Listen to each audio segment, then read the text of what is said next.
النور ميديا، نور على نور. السلام عليكم ورحمة الله وبركاته. أكم جتن كبجمتوتا هردفتوتا كينام. النور ميديا راه كان اسنيف درباجرو قصص الأنبياء سينا نبيوتاتين. سجنتا راكنا كيستي سينا إسجل كبا سينا نبينا آدم كوابنا نسم برجينا هنگت مراتتي هردفام. لا إله إلا الله لا معبود إلا هو محمد رسوله كبني قلبي كنيان. لا إله إلا الله أمري ربي نبي كنيان. لا إله إلا الله تكوتاني درمان كنيان. لا إله إلا الله ربي كبنا إركو كنيان. إسا كان باكا نفقه محمد رسوله. ربين آدمين أمو في جنان ملايكوته أجاجي بيو غرا غرا أردي إرّا حمارتي بولتكبا جدين. biyyoon kunis bifa adii, diimaa, gurraacha, daalachaa fi kan kana fakkaatan akkasumas gaarii fi badas of keessaa kan qabu ture.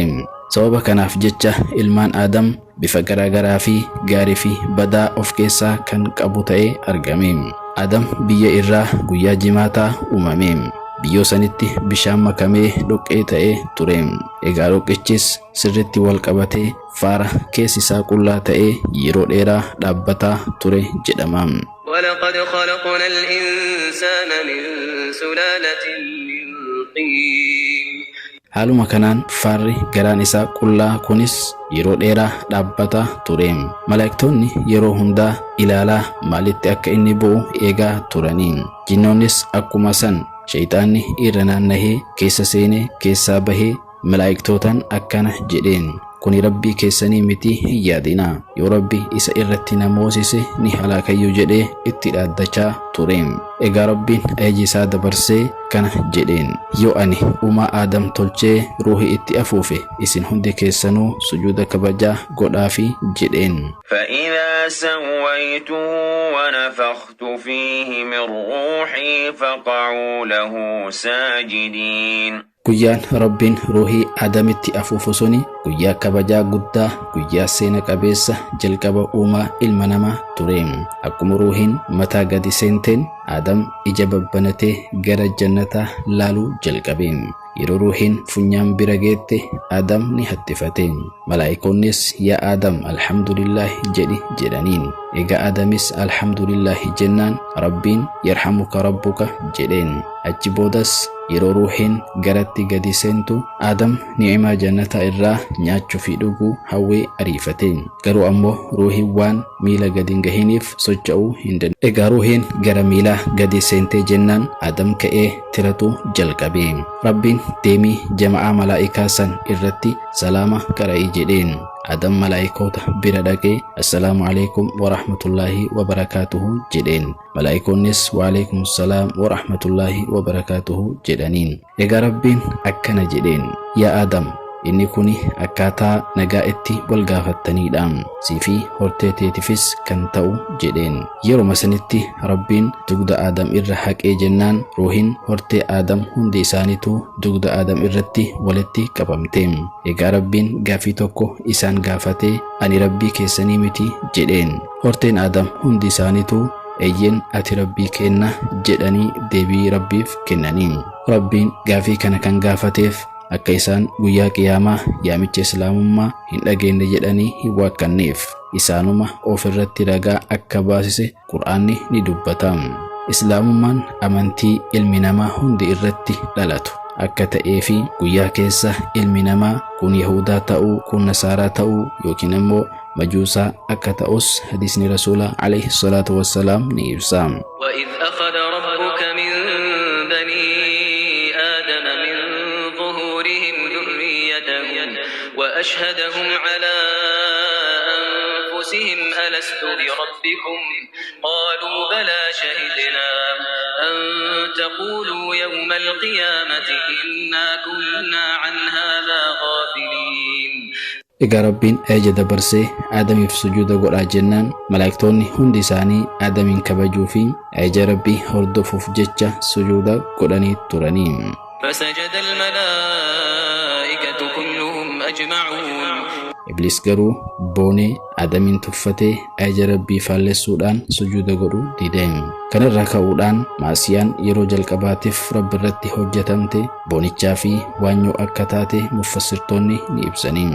وإذ قلنا للملائكة اسجدوا لآدم فسجدوا إلا إبليس أبى واستكبر وكان من الكافرين. Egaa Rabbiin otomaa beekuu gaafate yaa Ibliisoo maaliif Aadamiif sujuuda godhuu didde jennaan Ibliis akkana jedhee deebii kenneen. Aniin ibidda irraa uumame kun akkamitti Aadamii biyya irraa uumameef sujuuda godha jedhee anatu isa caala jedhee booneen. قال لم أكن لأسجد لبشر خلقته من صلصال من حمأ مسنون. Ibliis inni dura Rabbiin sadarkaa isaa ol fuudhee malaa'ikaa keessa qubsiise suni har'a ajaja Rabbii didee jennaan Rabbiin rahmata ofii irraa isa darbee.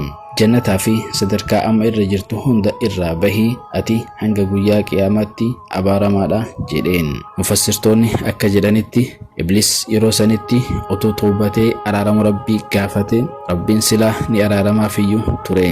Garuu Ibliis boonichaa fi jallina isaa itti fufee inumaa dabaluudhaan waan biraa gaafate yaa Rabbi hanga guyyaa qiyaamaatti umrii na dheeressi jedheen.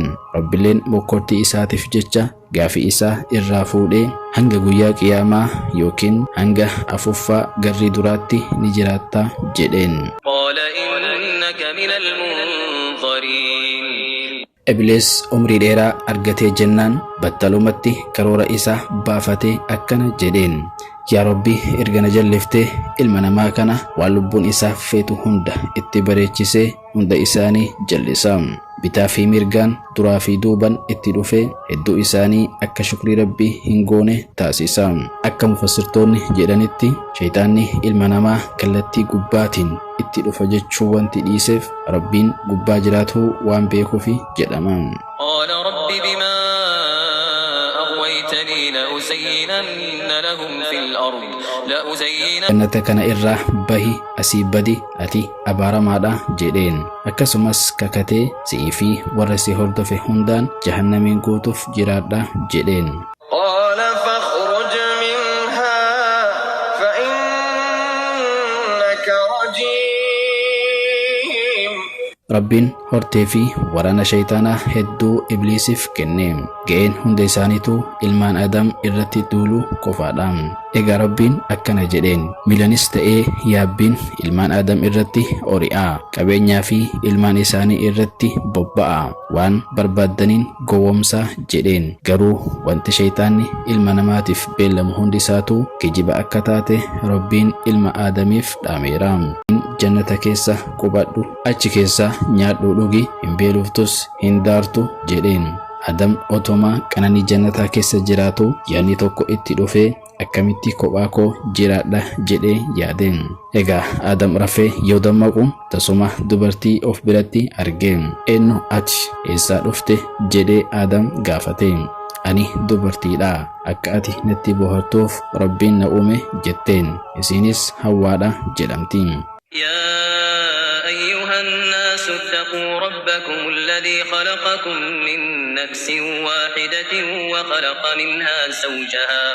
وخلق منها زوجها وبث منهما رجالا كثيرا ونساء واتقوا الله الذي تساءلون به والأرحام إن الله كان عليكم رقيبا.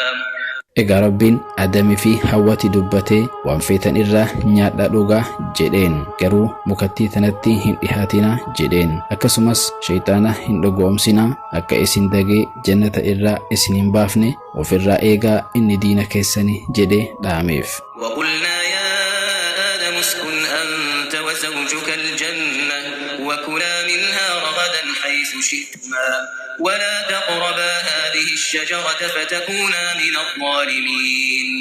فقلنا يا آدم إن هذا عدو لك ولزوجك زوجك فلا يخرجنكما من الجنة فتشقى.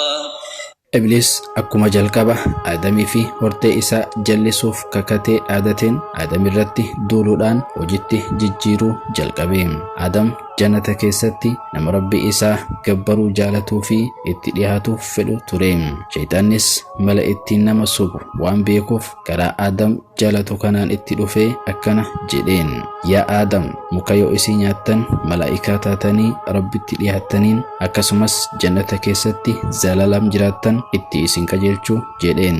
Itti kakatee ani nasihaa isiniif godhaa jira deemaa nyaadhaa akka jedheen quraanni nuuf himaam. فوسوس إليه الشيطان قال يا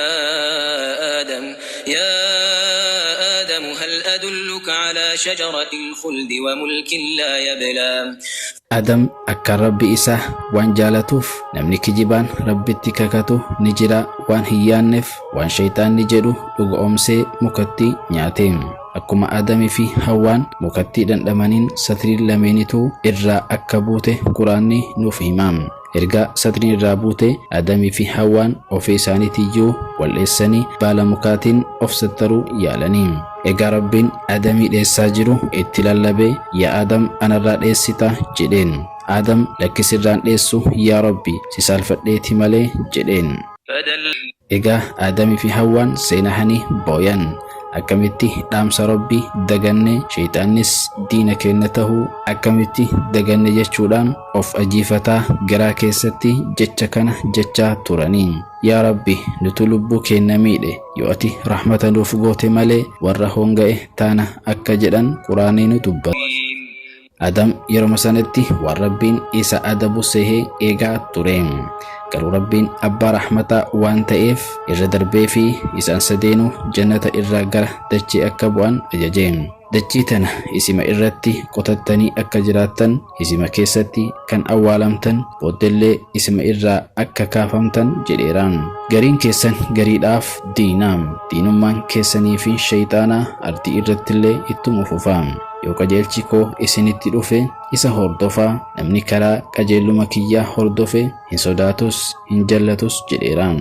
قال اهبطا منها جميعا بعضكم لبعض عدو فإما يأتينكم مني هدى فمن اتبع هداي فلا يضل ولا يشقى.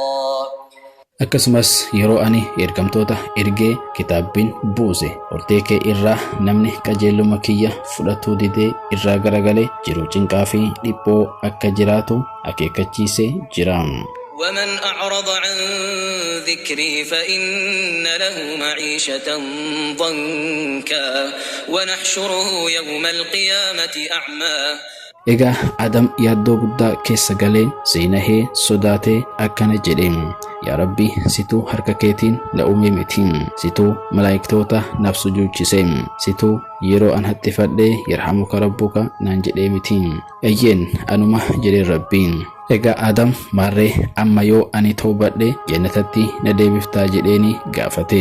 Egaa Rabbiin toobaa Adam irraa qeebalee Adamis qananii jannata waan dhandhameef obsuu dadhabee abdii jannati deebi'uutiin yeroo dheeraa ardii kana irra jiraataa ture jedhama. فتلقى آدم من ربه كلمات فتاب عليه إنه هو التواب الرحيم. Egaa Adamii fi Hawwaan wal horuu jalqabanii. Akkaataan wal hormaata isaanii dubartoonni nabiyyana Adam tokko tokkoon isaanii dhiiraa fi dhalaa deetti. Ilmi dhiiraa kamiyyuu obboleettii obboleessa abbaa fuudhuudhaan wal horaa turanii. Akkasuma keessa eegaa ilmaan Adam lamaan Haabilii fi Qaabil kan jedhaman intala irratti wal dhabanii turanii. Qaabil intala isaaf haqa hin taane tan Haabil fuudhuu qabu anatu fuudhuu qaba jechuudhaan Haabiliin mormaa ture. Egaa Adam jidduu isaanitti murtii godhee akkana jedheen. Isin lachuu Rabbiif silata godhaa jedheen. namni rabbiin silata isaa irraa qeebale isatu intala tana fuudha jedheen. Haabil re'oota qaba ture. Irra gaarii re'oota isaa silata godhee gaara irra kaa'e. Qaabil ammoo ooyiruu qaba ture. Sanirraa firee 4 silata godhee gaara irra kaa'e ture. Yeroo sanitti silatiin namaa qeebalamuun kan beekamuun ibiddi gubbaa buute gubuudha. Egaa silatiin Haabil qeebalamte jennaan Qaabil hedduu aaree obboleessa isaa waanyuu jalqabee Haabiliin si ajjeesayyuu jedheen. Haabil rabbiin kan silata qeebalu nama isa sodaatu qofarraayi. Yoo na ajjeesuu barbaaddellee ani soda rabbiitiif jecha harka koositti hin laadhu jedheen. واتل عليهم نبأ ابني آدم بالحق إذ قربا قربانا فتقبل من أحدهما ولم يتقبل من الآخر قال لأقتلنك قال إنما يتقبل الله من المتقين. Egaa waanyuun Qaabil Haabiliif qabu hedduu dabalaa dhufte akkamitti akka isa ajjeesu carraa eeggataa ture. Guyyaa tokko Haabil bakka re'oota tiksutti ture jennaan abbaan isaa Aadam shakkee Qaabiliin deemii barbaadi jedheen. Egaa Qaabil carraa argate kanatti fayyadame bakka inni re'oota tiksutti barbaade argate bakka inni rafetti dhagaadhaan mataa isaa dhahee ajjeese jedhama. Egaa Qaabil yeroo jalqabaatiif badii guddaa hangana gahu kan ajjechaa hojjete sodaatee booheem. Egaa harraageessa lafa qonfaru argee jennaan achirraa yaani dhufee fi innis qabrii qotee Haabiliin awwaale dhokseem. فبعث الله غرابا يبحث في الأرض ليريه كيف يواري سوءة أخيه قال يا ويلتى أعجزت أن أكون مثل هذا الغراب فأواري سوءة أخي فأصبح من النادمين. Sana booda ilmaan Aadam akkuma aadaa isaaniitti wal horaa dhufanii. Aadam yeroo dheeraa jiraate dhumarratti manguddummaadhaan dhibamee siree irratti gale. Yeroo kanatti ilmaan isaa hundinuu tawxiida irratti akka jiraatantu himamam. Akkasumas Aadam ilma isaa Shiis kan jedhamuuf dhaamsa dhaamee amaanaa diinii itti kennate. Yeroo Aadam dhibamee siree irratti gale kana ilmaan isaa biratti wal gahanii yaa abbaa keenya maal siif goona jedhanii gaafatanii. Muduraa nyaachuu fedhaa naaf fidaa jedheen. Ilmaan isaa bahanii muduraa otoo barbaadaa jiranuu malaa'iktoonni karatti itti dhufanii maal barbaaddan jedhanii gaafatanii. Aadamiif muduraa barbaaduu deemnaa jedhaniin. Egaa malaa'ikoonni Aadam amma yeroon isaa dhumateera homaa hin barbaadinaa gara isaa deebi'aa jedhaniin. Yeroo isaan Aadamitti deebi'an Aadam umrii isaa waggaa 1,000tiin booda du'aan boqotee ture. Kunis yeroo jalqabaatiif namni isaanirraa du'e waan ta'eef maal akka godhan hin beekan turanii. Garuu malaa'iktoonni ofii isaaniitii Aadamiin dhiqanii awwaalanii haala kanaan kuni sunnaa keessanii qabadhaa jedhanii himaniif.